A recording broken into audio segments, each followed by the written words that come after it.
Stock market में trade के दौरान एक ब्रेकआउट से कैसे बच सकें, चलिए जानते हैं। Tips number 1, use RSI divergence zones for trade. Market में price higher high low structure बनाते हुए अप ट्रेंड कंटिन्यू करती है, जिससे चार्ट पर एक flag and pole price action बनता है। जैसे ही flag and pole price action को बुलिश ग्रीन कैंडल ब्रेक करती है, वैसे ही न्यू ट्रेडर बाइंग साइड में ब्रेकआउट ट्रेड एंट्री कर लेते हैं, लेकिन कुछ देर बाद प्राइस रिवर्सल लेकर नीचे चली जाती है और यहाँ बायर्स ट्रैप हो जाते हैं। इस ट्रैप से बचने के लिए हम स्टोका की RSI कैंटर का इस्तेमाल करेंगे। यहाँ इस लेवल पर प्राइस हायर हाई बनाती है, लेकिन स्टोकिंग इंडिकेटर में सेम लेवल पर लोअर लोज का फॉर्मेशन बना हुआ है। इसका मतलब इस पॉइंट पर मार्केट के स्ट्रेंथ में कमी आई है, जिससे चार्ट पर एक बेयरिश रिवर्सल क्रिएट हुआ है। ऐसे सिचुएशन में हमें ब्रेकआउट में ट्रेड एंट्री नहीं करना चाहिए, क्योंकि ब्रेकआउट के बाद मार्केट मोमेंटम में कमी आई है। Tips number 2, candle closing above resistance line. यह निफ्टी 50 का 5 मिनट टाइम फ्रेम का चार्ट है। इस चार्ट में प्राइस एक अप ट्रेंड के बाद छोटा सा कनेक्शन करते हुए नीचे आती है। पीछे अप ट्रेंड को देखते हुए बहुत सारे नए बायर ब्रेकआउट के बाद फिर से एक बार ट्रेड कंटिन्यू होगा इस उम्मीद में ट्रेड एंट्री करने का इंतजार कर रहे हैं। कुछ देर बाद रेजिस्टेंस एरिया के पास एक स्ट्रॉन्ग ग्रीन कैंडल बनना स्टार्ट होती है और इसी पॉइंट पे न्यू बायर्स कहीं यह ट्रेड उनके हाथ से निकल ना जाए, इस डर से ब्रेकआउट कैंडल क्लोजिंग के पहले ही लॉन्ग ट्रेड में एंट्री करना चालू कर देते हैं।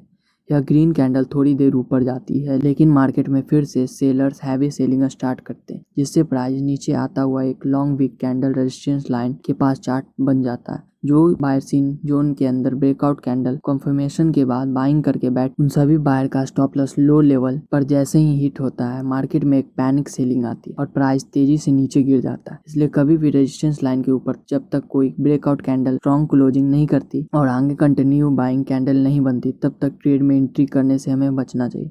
Tips number 3, use फीना level. Bullish trading market में शुरुआती बायर्स के प्रॉफिट बुकिंग करने के बाद चार्ट पर प्राइस आपको रिटेस्टमेंट जोन बनाते हुए नजर आएगी। यह रिटेस्टमेंट कितना स्ट्रॉन्ग है, यह जानने के लिए हम मार्क करते हुए फीना टूल्स को लगाने के बाद चार्ट दिखने वाला रिटेस्टमेंट या पुल बैक। अगर फीना टूल के 032 लेवल को ब्रेक किए बगैर प्राइस रिवर्स करती है, तो यह गुड लॉन्ग ट्रेड अपॉर्चुनिटी होती है। लेकिन अगर प्राइस इस लेवल को ब्रेक करके नीचे क्लोज करती है, तो यह एक स्ट्रॉन्ग पुल बैक माना जाएगा। इसलिए आप यहाँ लॉन्ग ट्रेड में एंट्री नहीं कर सकते, क्योंकि मार्केट यहाँ से रिवर्स होने के चांस बहुत ज्यादा हाई हो जाते हैं। Tips number 4, price come back in to enterprise zones. अगर मार्केट एक ही रेंज में ट्रेड करते हुए ज्यादा समय बिताता है, तो यहाँ कंसिलिएशन जोन क्रिएट होता है। इस जोन में बायर्स और सेलर्स दोनों की संख्या एक समान होने के कारण प्राइस एक रेंज में फंस जाती है और प्राइस जैसे ही अपने रेजिस्टेंस लाइन को ब्रेकआउट कैंडल के साथ ब्रेक करती है, वैसे ही न्यू बायर्स हड़बड़ी में लॉन्ग ट्रेड में एंट्री कर लेते हैं। लेकिन प्राइस एक बार फिर से रेड कैंडल बनाते हुए कंसिलिएशन जोन में वापस आती है और यहाँ बायर्स ट्रैप हो जाते हैं। प्राइस जब भी किसी टाइट रेंज को फॉर टाइम ब्रेक करती है, तब तक ब्रेकआउट कैंडल के ऊपर कोई भी स्ट्रॉन्ग कंटिन्यूअस बाइंग कैंडल नहीं बनती, तब तक लॉन्ग ट्रेड में एंट्री नहीं करना चाहिए, क्योंकि न्यू ट्रेडर्स के लिए बिछाया गया यह एक ट्रैप होता है। Tips number 5, solo pull back entry. Bullish trade में चार्ट पर हायर लोअर स्ट्रक्चर बनाते हुए प्राइस आगे बढ़ती है। कुछ समय बाद शुरुआती बायर्स जब अपना प्रॉफिट बुक करते हैं, तो मार्केट में एक पुल बैक आता है। यह पुल बैक अगर छोटा है, तो इसका मतलब यहाँ कम संख्या में बायर्स ने प्रॉफिट बुक किया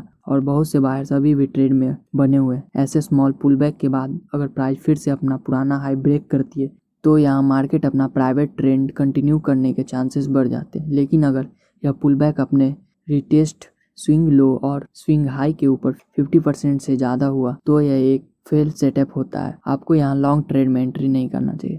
अगर आपको यह वीडियो थोड़ी सी भी अच्छी लगी होगी, तो वीडियो को लाइक करके चैनल को सब्सक्राइब कर दिया, क्योंकि हम ऐसे ही इन्फॉर्मेटिव वीडियो लाते रहते हैं। मिलते हैं नेक्स्ट वीडियो में, तब तक के लिए बाय बाय।